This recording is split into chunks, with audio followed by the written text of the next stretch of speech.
ಸಮಾಜಕ್ಕೆ ಒಳ್ಳೇದಾಗಬೇಕು, ದೇಶಕ್ಕೆ ಶಾಂತಿ ಆಗಬೇಕು, ದೇಶಕ್ಕೆ ಒಳ್ಳೇದಾಗಬೇಕು ಅಂತ ಅವ್ರು ಮಾಡೋರನ್ನ ಹೋಗ್ಬಿಟ್ಟು ನೀವು ವಿನಾಕಾರಣ ಬಂದು ಸಮಾಜವನ್ನು ಟಾರ್ಗೆಟ್ ಮಾಡ್ತೀರ ಅಂತಂದರೆ ಇದಕ್ಕಿಂತ ಹೇಳುವುದನ್ನು ಬೇರೆ ಇದೆಯಾ? ಆ ದೃಷ್ಟಿಯಿಂದ ದಯಮಾಡಿ ಇಂತಹದನ್ನು ಖಂಡಿಸಬೇಕು.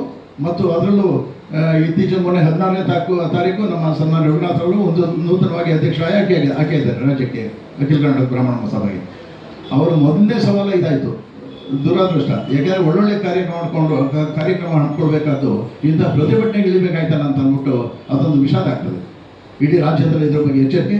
ಇನ್ಮೇಲೆ ಯಾವುದೇ ಕಾರಣಕ್ಕೆ ಬ್ರಾಹ್ಮಣರು ಯಾರಿಗೂ ಅನ್ಯಾಯ ಮಾಡಿದ್ರೆ ಯಾರಿಗೂ ತೊಂದರೆ ಬಿಡೋದು ಬ್ರಾಹ್ಮಣರು ಅವ್ರ ಪಾಡ್ಗೆ ಜೀವನ ಮಾಡಲಿದ್ದೆ ನೀವು ಬಿಡಿ. ನಿಮಗೆ ಆಗ್ಬೇಕು, ನಿಮ್ಮ ಜೀವನ ಏನಾದ್ರು ಮಾಡ್ಬೇಕಾದ್ರೆ ಯಾವುದು ಹಿಂದೆ ಅನೇಕ ಸಂದರ್ಭಗಳಿದೆ. ಇದರಲ್ಲಿ ಟಿ ವಿ ಇರ್ಬೋದು, ಚಾನಲ್ಗಳಿರ್ಬೋದು, ಅಥವಾ ಫಿಲ್ಮ್ ಇರ್ಬೋದು.